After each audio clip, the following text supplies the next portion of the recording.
Why not cross by boat ch018? The youth's journey. Nan Yi and Shi Suiyan stood under the covered corridor, helplessly watching the Qi soldiers blatantly walking through Wangshuwu. It was now a foregone conclusion that Shi Keishan had taken control of the Shi family. Shi Keishan emerged from the Xuanying Hall, and Nan Yi couldn't stop Shi Suiyan. She rushed forward immediately. Nan Yi, not daring to face Shi Keishan directly, hesitated but chose to remain in an inconspicuous corner. Shi Suiyan blocked Shi Keishan's path, glaring at him with eyes filled with anger. In a corner of her heart, she still hoping that Shi Keishan would say something to explain his betrayal, but instead, he just stood there silently, looking at her with a calm, self-assured gaze, completely indifferent. Shi Suiyan could no longer tolerate it. With a loud slap, she slapped Shi Keishan across the face. The Qi soldiers were startled and moved to stop Shi Suiyan, but Shi Keishan raised his hand, halting their movements. Shi Chao and Shi Suiyan struggled to control the trembling in her chest, but as soon as she spoke, tears streamed down her face. She couldn't help it, her tiny bit of suppressed anger was also a sign of her helplessness. How much hatred do you hold for the Shi family? Can't you direct it all toward me? No one saw, but under Shi Keishan's wide sleeves his hand was tightly clenched into a fist. He had to grip harder to keep his composure. He was born the same year the former emperor ascended the throne and granted a general amnesty. The name Chao En, which means to appreciate the grace of the court, had become a joke since his betrayal of the country. His real name felt like a curse. Every time it was spoken, it was like a knife twisting in his heart. Shi Keishan paused for a moment, ignoring her, and made to leave. Shi Suiyan, her eyes red, stubbornly blocked his path. Kill me if you must. I will give my life to atone for my mother's. Stop hating, please. Spare my third uncle, spare my father, and don't destroy the Shi family. Please. Shi Keishan's face was as cold as ice. It seemed he was angry too, but he didn't even glance at the pleading Shi Suiyan. Shi Suiyan, this has nothing to do with you. Just stay quiet and do nothing. If you dare to die, I will have your mother buried with you. With a flick of his sleeve, Shi Keishan left, leaving Shi Suiyan standing helplessly in place. Shi Suiyan stared blankly at Shi Keishan's retreating figure, not even noticing when Nan Yi came up beside her. She murmured to herself, that year, my father should not have made that decision. It would have been better for the entire Shi family to die in Lanzhou than to end up in this situation, neither family nor foe.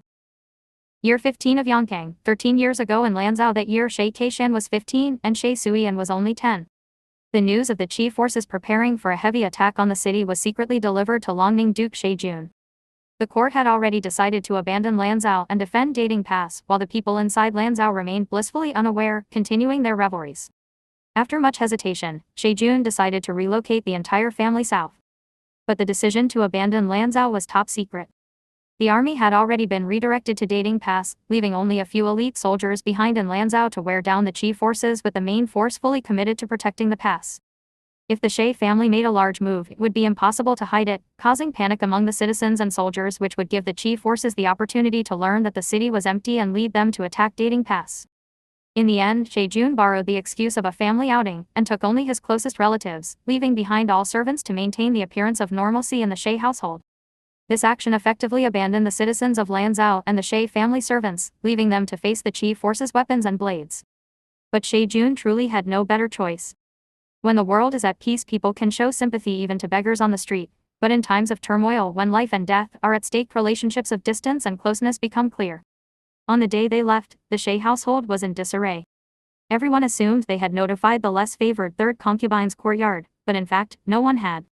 By the time they realized that Shi Keishan and his mother were missing from the carriage, they had already traveled over 100 miles from Lanzhou. It was impossible to turn back. Shi Jun could only send trusted guards to retrieve Shi Keishan and his mother, but by the time they reached the outskirts of Lanzhou, the Qi forces had already surrounded the city. The Qi soldiers took only 3 days to break through the city gates, discovering that Lanzhou had become a ghost town, with only a name left. They were even more enraged and carried out a brutal massacre. Shi Suiyan never learned what happened within the city. Everyone thought that mother and son had perished in the chaos of war, and they even prepared to build a tomb in their honor. However, a year later Shi Keishan and his mother appeared in Liju's Wangshuwu. The once dashing young man of a prestigious family, clad in fine clothes and living luxuriously, had endured hardship. His clothes were tattered, and though he said nothing about the struggles of that year, the wounds on his body told the tale of his suffering. At this point, there was still room for redemption. Shi Keishan, though still youthful and full of pride, harbored resentment toward his father. However, his mother's repeated counsel not to bear hatred for his parents and to consider himself fortunate to have survived helped him hold back. With the mediation of the venerable She Tai-Furen, She Jun was forced to apologize to his son, and father and son reluctantly reconciled. However, She Keishan could never feel comfortable in the She family. The escape had broadened his views and ambitions. During his flight, he had received help from Shen Zizhang, who was then the chief of the Imperial Secretariat. After returning home, She Keishan joined Shen Zizhang's ranks and began to fight against the Qi forces. He served in the army for 3 years, earning military merit and becoming renowned as a young military talent. But when the court reached a peace agreement with the Qi forces, Shen Zizhang was recalled to the capital. The century-old Yu dynasty favored civil officials and military officers were often sidelined. As a result, She Keishan planned to follow his mentor to the capital and take the imperial examination to become a civil official. At this time, rumors began circulating in the She family that the third concubine had been captured by bandits during the fall of Lanzhou and was no longer pure. As rumors spread, they became more and more exaggerated. One fine spring day, the third concubine swallowed gold and took her own life to prove her innocence. She Keishan, upon receiving the news, returned home for her funeral, only to find the coffin of his eternally gentle mother. Those who committed suicide were not allowed to be buried in the ancestral tomb and were instead interred in a solitary grave in the wilderness. That year She Keishan was only 19. In his fury, he slashed the plaque of the She family ancestral hall with his sword and severed all ties with the She family. That same year She Jun, exhausted and aware of his deep sins, resigned from all his official posts and retreated to a monastery to devote himself to Buddhist practice. At that time She Suyan still leaned toward She Keishan. She even secretly traveled from Liju to the capital to visit her brother, swearing that he would always be her third brother. She Hang also repeatedly made the arduous journey between the capital and Liju to drink and talk with She Keishan. During these years in the capital, She Keishan formed close friendships with 2 friends, Peng Yu and Song Yuchuan. The 3 of them often gathered under the misty rain on the bridge to drink and compose poetry, their fame spreading across the capital, earning them the title of the 3 talents of the misty rain. Though She Keishan had broken ties with his family, during those 3 years in the capital surrounded by his mentor's friends and siblings, he remained a passionate and ambitious youth. Everyone thought that, as time passed, he would gradually forget his hatred. But with the Qi forces returning, She Keishan, who had just completed the provincial examination, was unable to wait for the results and was urgently called to defend Yudu from the Qi forces. A month later, the shock of the Spring Rebellion occurred. News spread that She Keishan had defected to the Qi forces and his name was personally erased from the examination list by the emperor. No one knew how the talented young man, who excelled in both civil and military affairs, had performed in the exam. If he had safely returned to the capital, no one knew what kind of life he would have led. The tumultuous early years of the young man's life unfolded in just a few brief words before Nan Yi, leaving the listener shocked and heartbroken.